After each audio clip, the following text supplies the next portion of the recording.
is Way Up with Angela Yee, and it's time to talk about one of my favorite topics and one of Mark Whitten's favorite topics, real estate. Absolutely. What's going on, y'all? How y'all doing out there? Well, first of all, it's good to see you. It's been years. Yeah, 7. Yeah, 7 years. We had you on the Breakfast Club twice. Yeah, twice. Yep. I believe. Yep, twice. And you were actually one of the first people I've heard talk about wholesaling. Yeah, wholesaling. That's how I got started in real estate. And I think that that's how everybody should get started in real estate, because not only was I able to make a lot of money doing it, but I also, was able to build my network like that, which eventually led to me being a landlord as well, just like building wealth with real estate. So, let me say this too while I'm at it, because it's been on my mind before this interview started. I just want to let everybody know, like, don't get discouraged. Like, I know right now there's a lot of uncertainty in the economy with like the new administration and everything like that.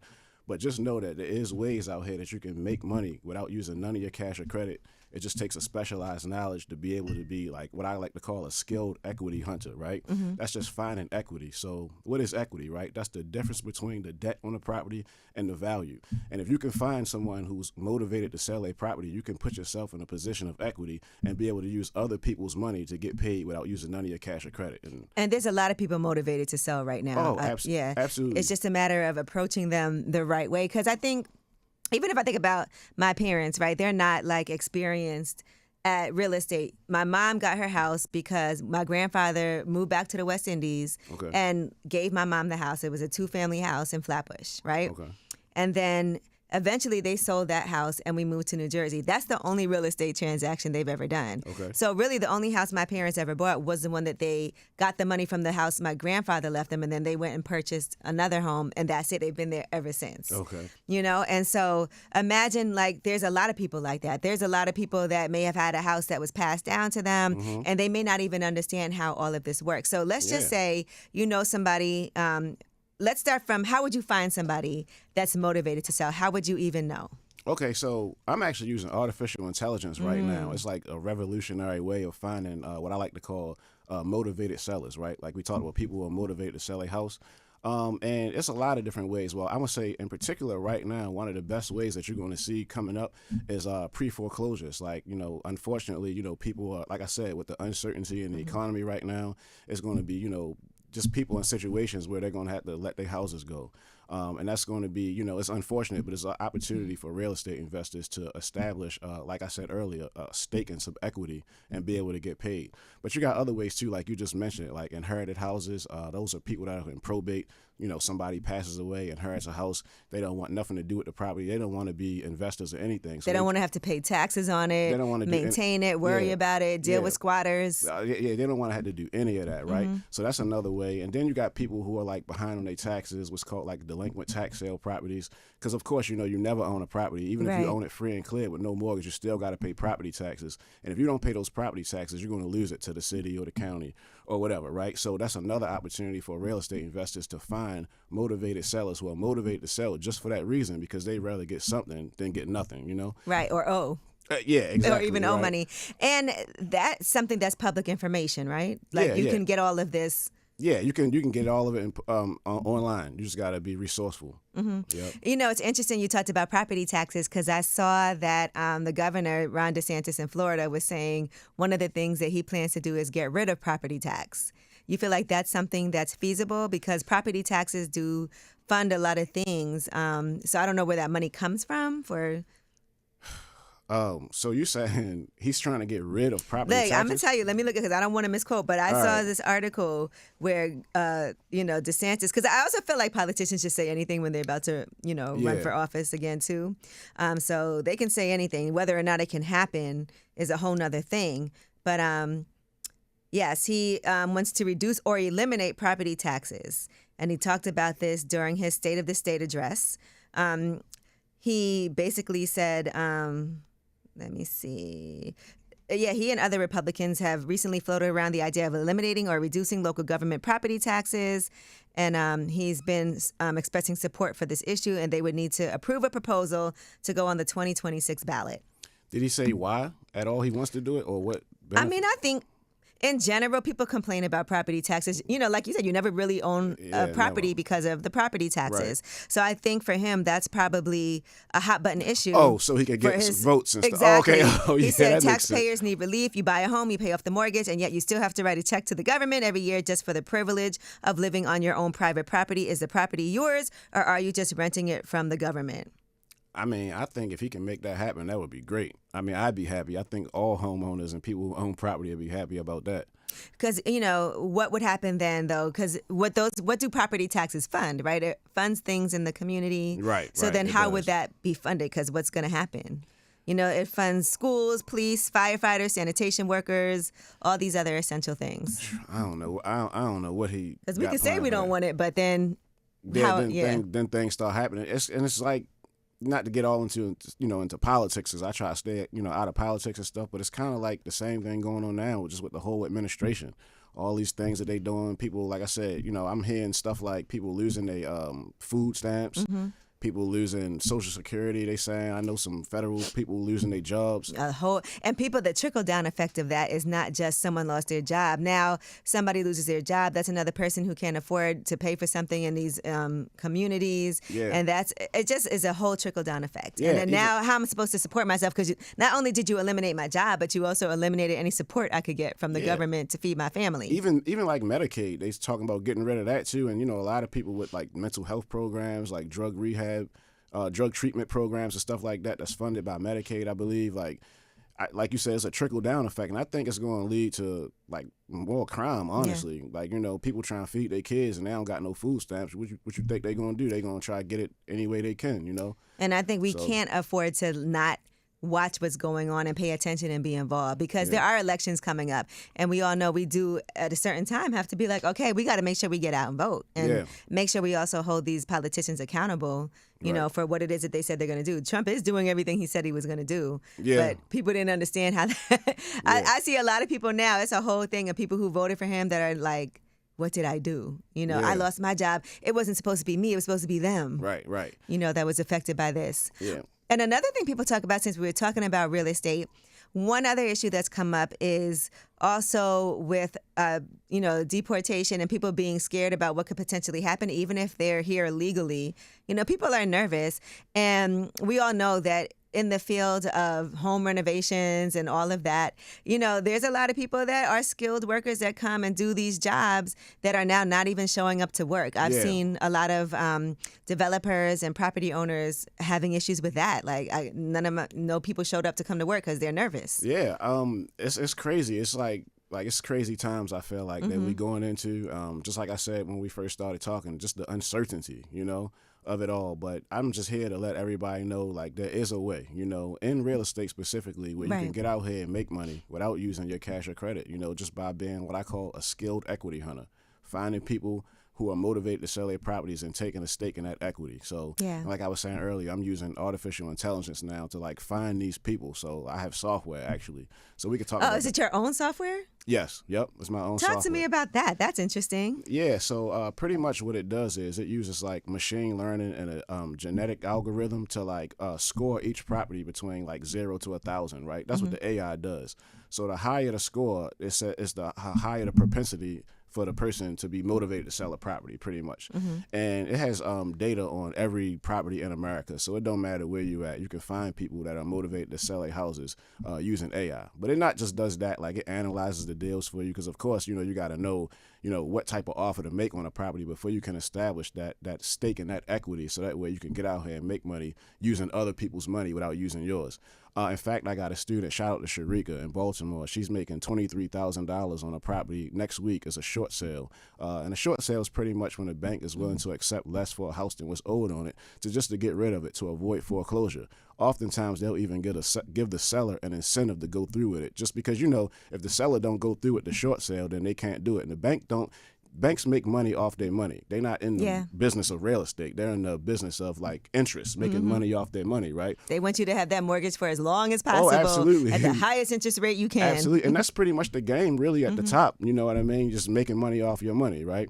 So So yeah, I mean, it's just a lot of opportunity out there. If you're willing to, get out here and explore these opportunities, and that's one of the main reasons why I came on the show, just to let everybody know, like, hey, there's a lot of uncertainty going on right now in the economy. But if you real estate, in fact, let me say this: I've been doing this now since 2009, right?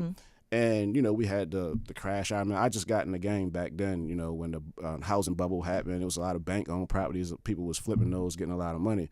But in my opinion, I think this is one of the actual best times to get into real estate because of the uncertainty of what's going on right now. You know what I mean? When things get like this, it provides opportunities for certain people who are prepared to go out there and take advantage of it. And I know some people may think of it as like, okay, is this predatory, like looking for people who are trying to, but it also is something that could be a relief for somebody. It helps people. Because recently somebody that used to work at one of my businesses, she reached out to me because her mom was having issues with the property. Their grandmother had left it. There was a couple of family members involved in it, and somebody was harassing her, because people will harass you like to sell. And she was just like, what? I don't know what to do. Like, there's a lot of money owed. There's a water bill that's due. There's like all these different things that are backed up. And it was causing her mother so much stress. And we all know stress could be leads to diseases that are like heart disease. That's the number one killer, right? Absolutely. Globally. And so for her, it was a relief to be able to be like, let me just get this. I'm not going to make what, some people will tell you, oh, this is worth X, Y, and Z. She was like, look, I just want to not have to worry about this anymore, make the money that I could make. The house is in distress. There's a lot of money owed on it. I just want to get it off my hands. And she did.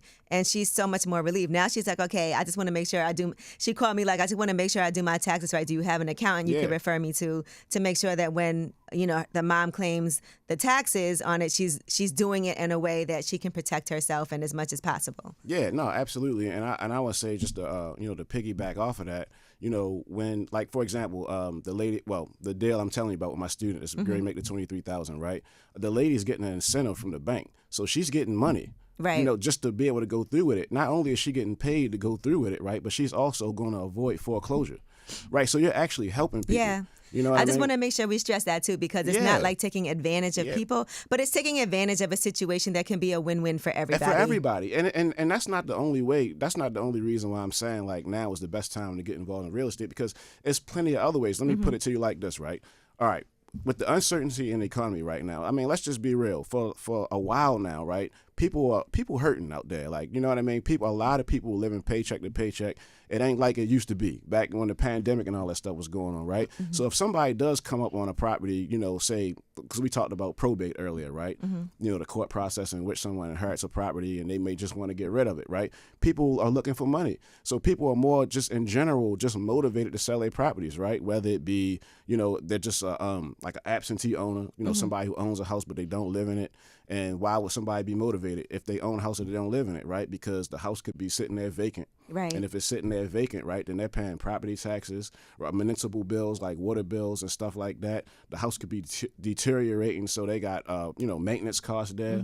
Or they could not be paying the property taxes and be in jeopardy of losing the property. You know what I mean? Or you could have people that are, it's nerve-wracking to not be somewhere, to know that, like, I have a property sitting here. Could somebody, like, break in? Could they do this? Are they going to, squat? Squatters, yeah, exactly. Or you could have tenants in a property who's not paying the rent, right? Or just that. Yeah. Me too.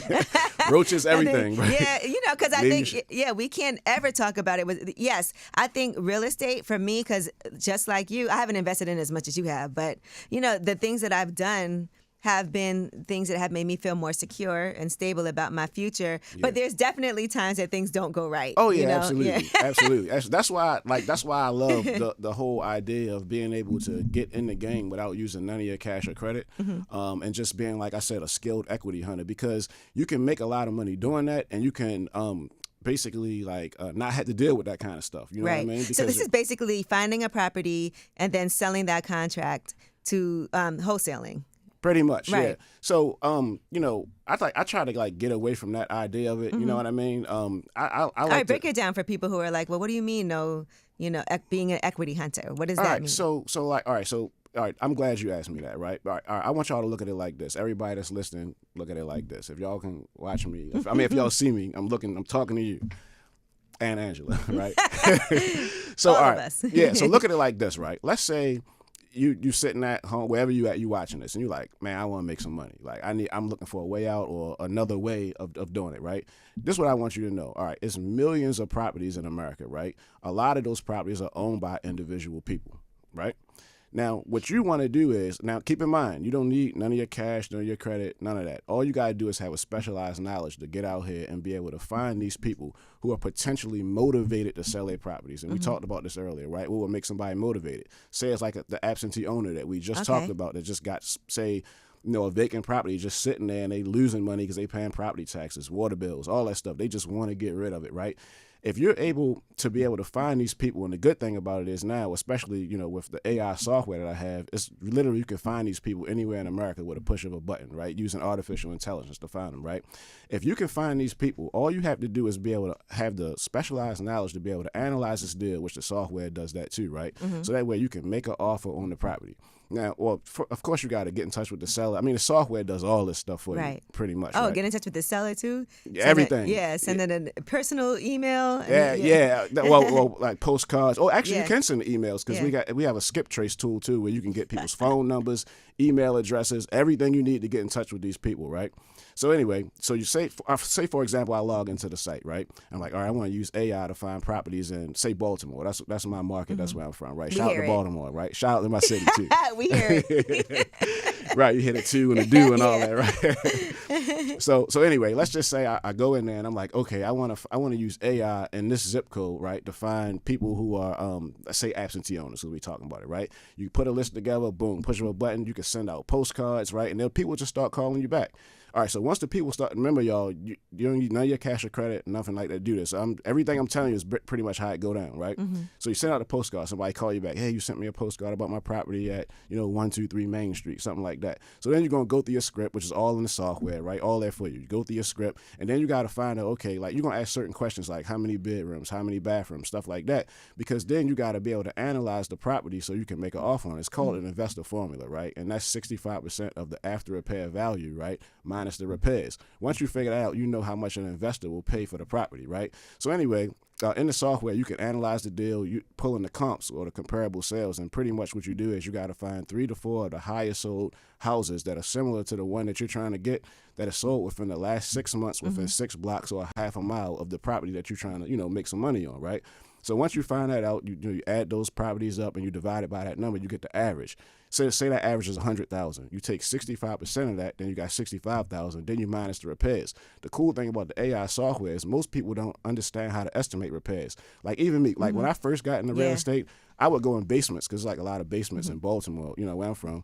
And I didn't know the difference between a gas line and a water line, right? I just didn't know. Right. But the good thing with the software is that you, literally with the push of a button, all you got to do is say, all right, it needs a new roof. Like you look, say water's coming in, it need a new roof. Or that kitchen's, it need a new kitchen. You just put it in, new kitchen, new roof. It'll spit out the amount of repairs that it takes. Right. So once you get that, you can plug it in your formula, and then you know how much to offer the seller. Right, so then you make the seller an offer. Right, let's say you make the seller an offer for say 100,000, say something like that. Right, and then you establish that equitable interest. Right, so now you have what's called equitable interest in the property. Once you do a contract with the seller. All right, once you do that, once you do the contract with the seller, you can go right in the software and you can find cash buyers, like literally people who are paying cash for houses in those areas using the AI software. Right. So once you do that, you just match them up. You use the investor's money or the cash buyer's money for you to be able to profit in the middle. And that's how my student Sharika, shout out to Sharika. Yeah. That's how she's profiting the $23,000. She's closing next week on that deal. That's a good feeling. Yeah. And really what it is some people, it's kind of like using a realtor, right, that finds you, but not a realtor, but it's just saying like, the reason that you pay that money is because maybe you're not going to be the one that's going to go through the steps to find these good deals. Yeah. But somebody who has the cash ready to buy something is still a good deal. Yeah. Right? Yeah, that absolutely. You're presenting to them, but they didn't have to go through the steps to find it, to make an offer, to, figure out all of those things. I mean, it changed my life. Real estate, honestly, it changed my life. And some people say, if you save your money, it'll save you. I like to also say if you save your real estate, that'll save you too. Mm-hmm. You know what I mean? So everybody out there that's listening, I highly encourage you, if y'all looking at me, I highly encourage you to get involved in real estate because you don't need none of your cash or credit to do this. All you need is a specialized knowledge to get out here and make these deals and get them done, and then you can work your way up to being a landlord and start building wealth with real estate. And you've been doing this for 16 years. Yeah. I've been doing I remember it it was your godmother that actually got you involved. Yeah, Valerie. Yeah. Yep. Shout out to Valerie. Yeah. Also, too, a guy I went to college with, he helped me a little bit, too, get started in the beginning. So, yeah, shout out to him, too. And it's been quite a journey. You've been through some ups and downs when it comes to watching what's happening in the market. So if anybody knows what it's like. Yeah, I do. And like I said, when I first got in, it was during the recession and all of that stuff.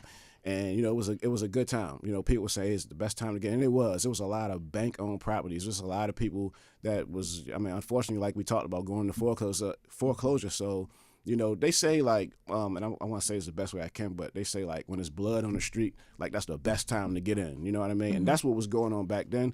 And I'm not saying there's blood on the street right now. I'm just saying that, with the uncertainty that's happening in the economy, with everything that's going on, I'm telling you right now is the time where you want to really start learning about this business and get into it. You know what I mean? And like I said, you don't need your own money. You know what I'm saying? You use other people's money. So where do you think are some good places like that have been, for you personally, right? And we're not telling people what to do, but what has been good for you? And if you were doing some deals right now, what would you be looking at? You mean where? like geographically? Yeah. I would say actually, I'll stick to, we're in New York right now. So like for all the New York people, I would say Buffalo, Syracuse, Rochester, they're all good places. Cincinnati, Ohio, Cleveland, Ohio, Baltimore is good. Jacksonville, Florida, all those are good areas. Even down in Texas, like Houston, places like that. And how do people do research to find that out? Like, let's say somebody, because we always stress you don't have to invest where you're at. New York City is an expensive place. If you're getting started in real estate, New York is not the easiest place to get started, but you can get started in other places. Like I know I did buy my first house in New York, but investment-wise, it was in Detroit. Okay, yeah. Oh, congratulations, too, because I saw that online. I was like, that was dope. It was like a big apartment building or something. Yeah, this 30-unit building. And listen, again, like I was saying before, real estate does have some hiccups a lot of times. And we were that building was in a LIHTC. And so we had to get out of this deal. So we actually can't even move anybody in until next month. Okay. But once we do, it'll be fine. But that's just an example of how you need to make sure you have reserves, because we've been having to pay for everything, out of pocket until then. If we would have put everything we had into that, we wouldn't, I don't know how we would have been able to keep it afloat until then. But once we do, we'll be fine. Yeah. I would say, to answer your question, I would say, you could always go online and Google, like, say, for example, like, what are the best places to invest? You can kind of start right there. What I like to tell my students Let me see what it says. I'm going to ask. I want to see. What I like to tell my students is to kind of just like look at, like say you do that, right, and you find an area, right? I say just look at where all the cash sales are happening at, right? And that's another benefit of having the AI software, because what is the software called? It's called AI Real Estate Soft. And and actually anybody interested, you can go to realestatemoneyclub.com and it's all there for you. Okay, good. Because this AI has changed the game for people. Let me tell you. Yeah. When people are like, I could pull a console, you could do it like that instead of having to. Yeah, I'm telling you. To do all that groundwork. Yeah, in fact, what I'll do is I'll give you a 6-month subscription on me. Okay. I'll give you a year, matter of fact. Just, okay, I know that's right. I'll get you, let me get your email. Anybody that needs nothing. I'll put some comps for y'all. Yeah, all right, so here it says Raleigh, Charlotte, Austin, Orlando, Boise, Idaho, Columbus, Ohio, Vegas, Tampa, Phoenix, Birmingham, Cincinnati, Dallas, Houston, Denver, San Antonio, Seattle, Chicago, Cleveland, Dayton, Jacksonville, Lakeland, Florida, Nashville, and Georgia. Yeah. That's a lot of places. Yeah. So, and another thing, too, is that's good about the software is that you can do this virtually. Like I said, when I'm talking about, flipping houses without using any of your cash or credit, using other people's money. Say, for example, you in Brooklyn, right? Let's say you feel like, all right, man, I want to do deals in Tampa. You just mentioned Tampa, right? You can do deals virtually, right? So you don't have to actually be there. Like you can do all my closings have been online lately. Yeah, exactly. Everything I've had to do online. Yep. That pandemic really made a lot of people have to upgrade to doing things virtually, because we were so used to having to sit down with pages and pages and pages, thick booklets to have to sign. But now we can just all get online and do it. Yeah, get online. Yeah, my last closing, same thing, did it online. So Yep. Well, Mark, it's always a pleasure to talk to you, and we got to make sure we keep more in contact with everything that's going on. For sure. But, again, for me, I do Wealth Wednesdays, and real estate is something that is near and dear to my heart, something that I believe in, but I also always want to make sure that people are only doing things with credible people, who can be trusted, learning from that, learning from other people's examples. Like I said, you've been doing this. Oh, yeah. You have a lot of students that can attest to that. One thing about me is, if you go on World Star, right, you can go on World Star Hip Hop and type my name in, Mark Whitten. I mean, you'll see me, doing videos at title companies. That's where you get your check, You'll see me with my students back in like 2012, right? On YouTube back then. So I've been doing this for like a real long time. Okay, we better not see no other type of World Star videos. Oh, no. All real estate stuff. Yeah, all real estate stuff. All right. Well, again, at Mark Flips Houses, make sure y'all check him out, and we'll keep it going. Thank you so much for coming. Well, thanks for having me.